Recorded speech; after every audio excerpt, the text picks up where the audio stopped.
मरियम नवाज की भी तौहीन करने पर एजेंसियां पिछले चंद दिनों से लोगों के घरों पर छापे मार रही हैं, आकर कहते हैं कि अपने लड़के का मुंह बंद कराओ, मरियम के खिलाफ बहुत बोलता है।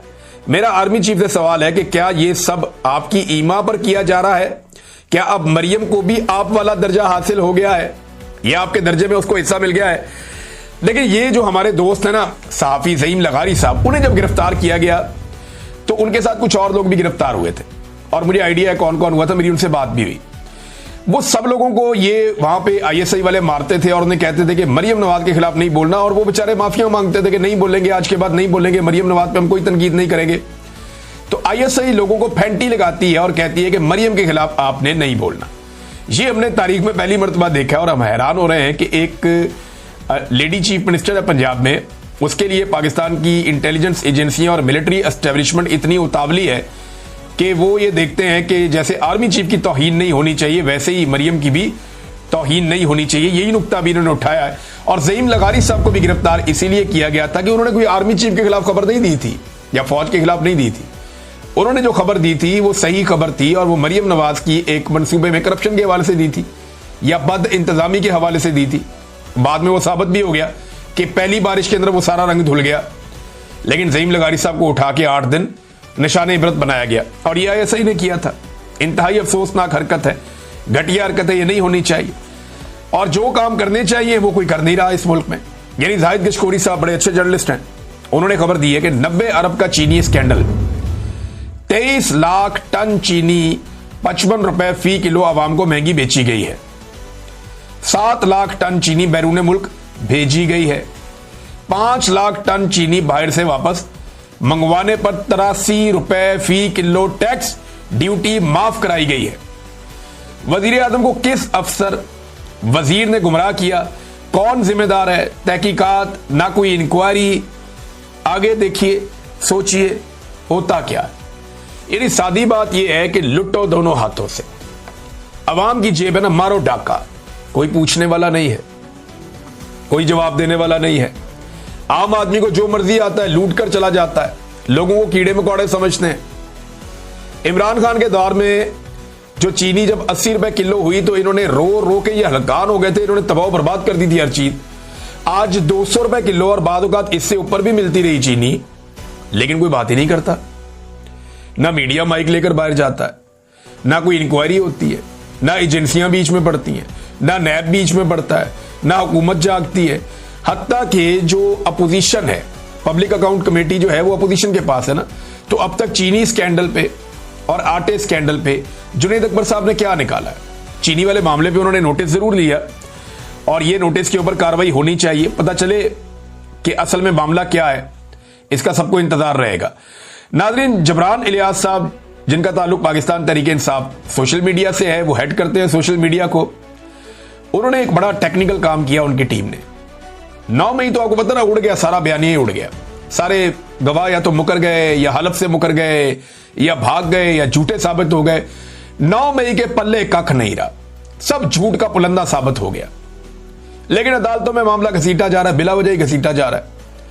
ये जो अभी अदालतों में है ना गुज़िश्ता चंद दिनों के अंदर, ये जो वकला ने किया, मियां अली इशफाक साहब ने, बुरहान साहब ने, मारूफ साहब ने, दीगर जितने वकला है, इन्होंने जो तबाही फेरी है वहां पे और ऐसी जरा की है कि एक गवाह भी ये साबित नहीं कर पाया कि जो वो कह रहा है वो सच है।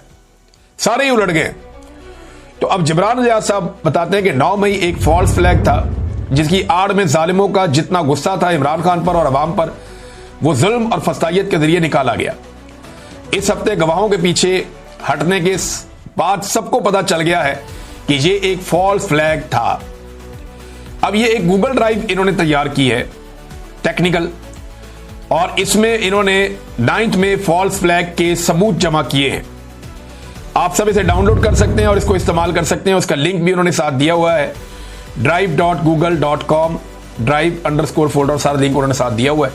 और ये अब जबरान इलियास साहब बता रहे हैं कि फॉल्स फ्लैग ऑपरेशन था 9 में, उसके सबूत आ चुके हैं क्योंकि गवाह पीछे हट चुके हैं और गवाहों के पल्ले कख नहीं बचा। तो ये है नाजरीन ये वाला मामला। एक और नाजरीन बड़ी इंपॉर्टेंट खबर है जो पिछले वीलॉग में मैंने आपको दी थी, अब इसकी मजीद तफसीलात सामने आई हैं। कुछ ये दावा किया गया है कि ये मामला जो है वो ईद से पहले का था।